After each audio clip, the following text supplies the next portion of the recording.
Hello everyone, and welcome to the 215th episode of Analyzing Evil, featuring the characters and themes of Eastern Promises. I returned from my little break at the beginning of this month, and unfortunately, I got horrendously sick, so I decided to get back into the swing of things by presenting all of you with an analysis of one of my favorite films, Eastern Promises. This film was released in 2007, which was a fantastic year for films, as giants like No Country for Old Men, There Will Be Blood, an epic movie, were released that year. And while Eastern Promises was recognized for what it is at the time, and features a stellar cast and a beautiful story, it was sadly overshadowed by some of the other films that were released that year, to the point that it's now more of an obscurity when compared to the likes of No Country for Old Men and There Will Be Blood. While it might not be a film that many would consider groundbreaking, it is a film that does everything at least well, if not superb, with beautiful moody set pieces, an understated score that leaves room for the wonderful performances of its cast to shine, and a story that will tug on your heartstrings with its all-too-real themes and messaging. And there is much to explore in this film in regards to evil, so without further ado, let's begin. My name is Tatiana. My father died in the mines of my village, so he was already buried when he died. We were all buried there, buried under the soil of Russia. That is why I left, to find a better life. Poverty and misfortune, two dark facets of many people's existence that are often made less burdensome through promises. The promise that a better life is just around the corner, or that it will be made better by the coming of good tidings that will take you to a place where your current troubles are nothing but a distant memory. Promises are key to retaining a sense of hope. But there is a certain kind of promise that is often made to people in dire straits that aims to hurt rather than help. The promise made by another person that ensures all your strife and misery shall end should you just place your trust in them. A harrowing trap that has amplified the suffering of millions of people over the course of our long history. This kind of promise is central to the evil found within this story. We find ourselves placed in the heart of London, where, like any city, lies seedy elements lurking just behind the edifices of its many buildings and homes. In this case, the Russian mafia, or as they are called in Russian, the Vorvizakonya, which translates to thieves-in-law. Like many organized crime syndicates throughout the world, the Vorvizakonya operates according to a strict code of honor, and like some other major criminal groups out there, members of the Vorvizakonya can be identified by their use of extensive tattooing to signify things like rank and station, their criminal specialty, or even how many sentences they've served in various prisons throughout their lives, with one of their most striking sets of tattoos being stars engraved on one's knees to signify that they have never knelt before anyone. Though the practice has reportedly waned in recent years, the terror such markings inspire in those in the know is still very much real, as according to Viggo Mortensen, when he dined at a Russian restaurant one day after shooting, the patrons, seeing his tattoos, fell silent out of fear until he explained his role as an actor, after which he chose to wash off these tattoos each day after filming so as to not cause the same thing to happen again. Now, though the Russian mafia operates according to a code of honor, they, like every other organized crime group who has a code of honor, are still violent criminals who treat fellow criminals and innocents alike with extreme cruelty and brutality. And a particular practice they employ is central to the themes of this film, the luring of young women from their home country to a new country with promises of wealth and prosperity, who they then force into sexual slavery. Tatiana, the girl whose words I read for you a moment ago, a 14-year-old girl from a small village outside Novokuznetsk, a city in Kemerovo Oblast in the southern part of central Russia, was a girl like any other who had suffered the death of her father before she was old enough to know him, in a place where every opportunity afforded to her seemed only to lead to more misery in the future. One day, though, Tatiana was presented with an opportunity that she described like so in her diary.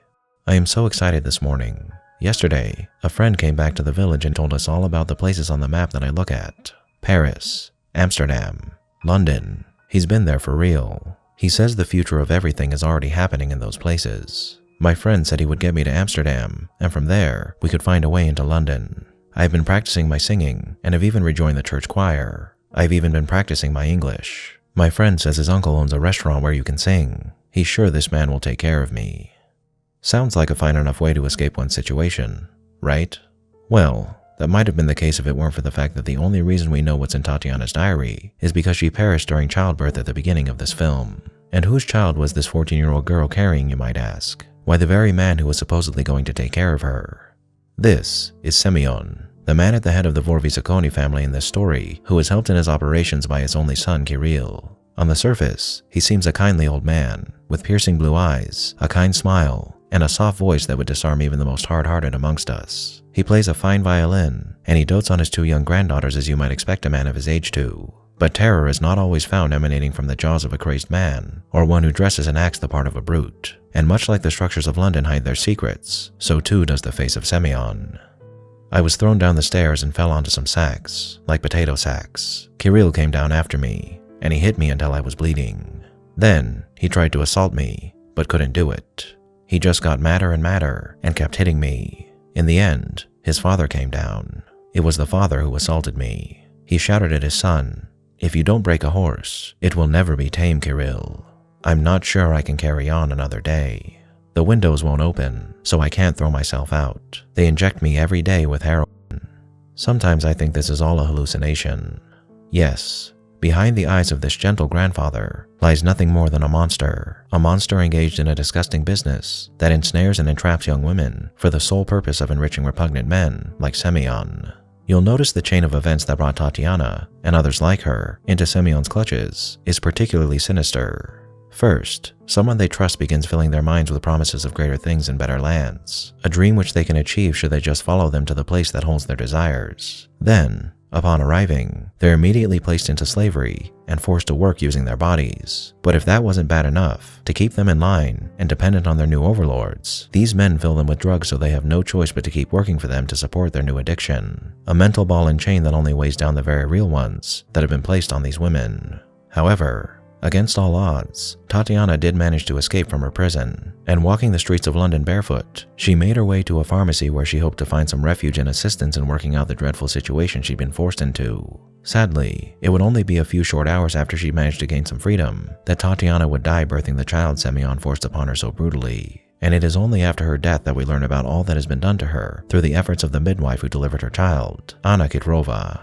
With Tatiana's diary in hand, Anna, who is of Russian descent through her father, decides to take the diary to her uncle Stepan to have it translated. And after the man refuses to do so due to the harrowing nature of its contents, Anna decides to follow a clue that she finds in the diary, a business card for the Trans-Siberian restaurant, the front Semyon uses for his business. When Anna first arrives at the Trans-Siberian, Semyon acts as the kindly grandfather I described him as earlier, reveling with Anna in their shared heritage and feeding her borscht as he develops a rapport with her. When Anna tells him about the diary, Semyon of course says he'll translate it for her, and when she remarks that she doesn't have it with her, he slyly offers to take her home, an offer which Anna cleverly declines. Despite her wariness, her decision to ask Semyon for help was perhaps the worst decision Anna ever made, though she could never have known how dangerous a choice it was. From this point on, Semyon had his sights on her, the girl who had evidence outlining the horrific crime he had committed against an innocent young girl. And this story, as much as it's about the misery inflicted on this poor girl, is now centered around Semyon's efforts to erase what he's done. When Stepan still refuses to translate the diary, Anna feels forced to use Semyon's services despite whatever reservations she has about him. But instead of taking the diary to him, she takes photocopies to him. When he reads through them, he grants Anna a half-truth, that these pages contain incriminating evidence against his son Kirill, and asking Anna that she have sympathy for an old man whose son has gone off the deep end, but is ultimately a good boy. He requests that she gives him the diary in exchange for information about Tatiana's home address, so her daughter might rejoin her family in Russia. Anna agrees to do so, seeing no other way to return the girl she has dubbed Christine to her family, and so she agrees to deliver the diary to Semyon's employee Nikolai, whom she'd had several interactions with at this point, and who by sheer force of his persona alone, appears to be a cold, unfeeling, and merciless gangster. When she hands the diary to him, this is seemingly confirmed when Nikolai doesn't provide her with the address she requested, but how much of a saint that man actually is would be revealed in short order. Now the subplot in this film is centered around Semyon's son Kirill and his second-in-command Nikolai, or Kolya as he calls him, murdering another gangster who spread a rumor that Kirill was gay, and the repercussions surrounding their choice to have him killed. Over the course of their endeavor to deal with the issues presented to them, we find Nikolai taking any opportunity he can to bolster his position in the organization, as he hopes he'll be inducted as a full-fledged member one day, for at the beginning of this story, he's only an associate. After proving himself to be intelligent and capable, Nikolai is given his chance, and it's during this induction ceremony that we're treated to two scenes that show us so intimately the seriousness and gravitas with which this organization conducts their business, with Nikolai sitting nearly nude in front of the bosses of the various families in London so they might learn his life story through his tattoos. It's not long after he's inducted, though, that Nikolai is betrayed, as the brothers of the man they killed have sent men to murder Kirill as revenge for what he did to their brother, an occurrence that Semyon manages to avoid when he sets Nikolai up to take the fall in Kirill's stead, resulting in a fight scene in a bathhouse that Roger Ebert remarked as being a scene that sets the same kind of a standard that the French Connection set for chases, and that years from now will be referred to as a benchmark. What this reveals for us, though, is that Nikolai was not in fact the man we thought he was. In actuality, he's not a gangster, but a member of the Russian State Security Service, the FSB, and he had joined Semon's branch of the Russian mob, so he might take it down from the inside in concert with Scotland Yard.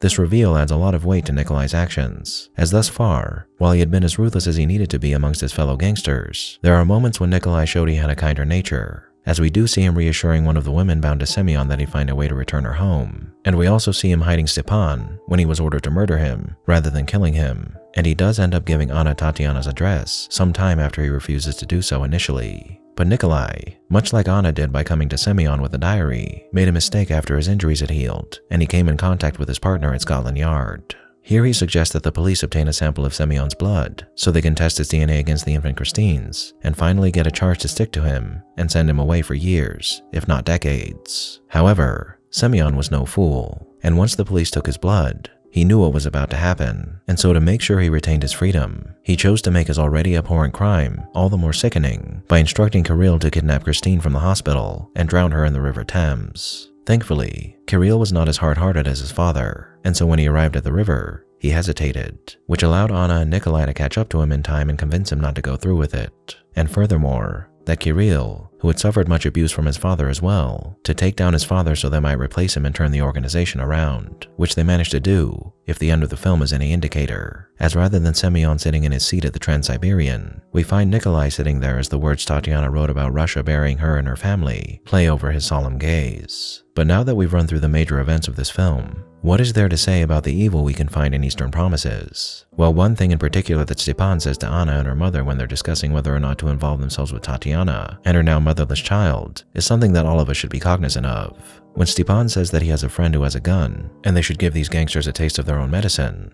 Anna's mother remarks that they need to go about this in a proper and careful manner, as they're just ordinary people. But then, Stepan responds by pointedly stating that Tatiana was an ordinary person too. And there, more than anything else in this film, lies the greatest lesson this story imparts upon us. Tatiana, the girl from a small village in Russia, was an ordinary person. She was a girl who only wanted to find a better life for herself away from all the misery and heartbreak she had experienced during her short time on this earth. And in looking for something better, as is the right of each and every one of us, she was thrown down into something worse than she could have possibly imagined.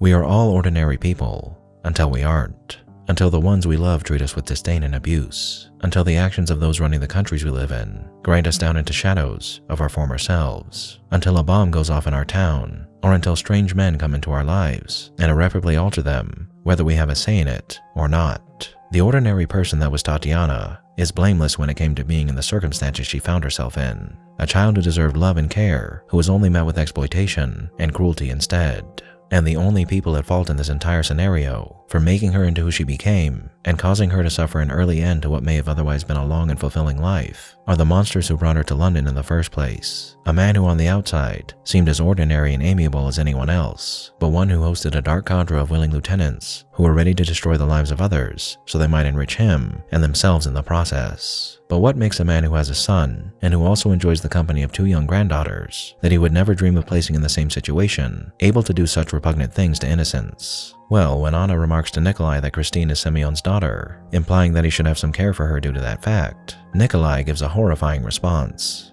Slaves give birth to slaves. For some people, if you are foolish enough to fall prey to the machinations of men like Semon, they believe you deserve what you get, and furthermore, you become less than a human, a slave with which anyone who has the strength to take advantage of you has the right to do so merely because they can. And that is unfortunately the source of many evils in this world. The willingness of a person to see people who are not close to them as less than human, people to be taken advantage of that are no more important than the ants they crush under their heels. Not once did Semon see his granddaughters and see in them the faces of the many women he sentenced to slavery and likely death. Not once did he see his own in the mirror or his sons when condemning the who knows how many men he's condemned to their graves. This is the callous evil of men who refuse to see others as people just as they are, men who are less human than the people they treat as less than human. And while the events of this story are but a fantasy, the dark lessons it imparts upon us are very real, and the people involved in such heinous crimes deserve to be condemned as thoroughly as possible as people who embody some of the gravest evils that this world has to offer.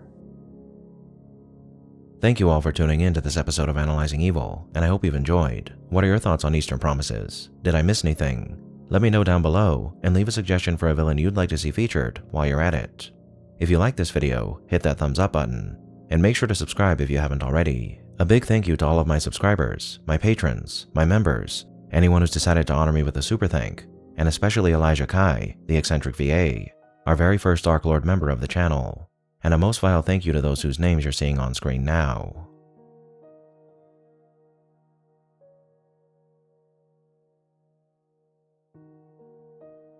Join the channel's Discord server and subreddit to interact with myself and the community, and follow me on the social media platforms listed below to keep up with the channel. As always, thanks for watching, and I'll be seeing you soon.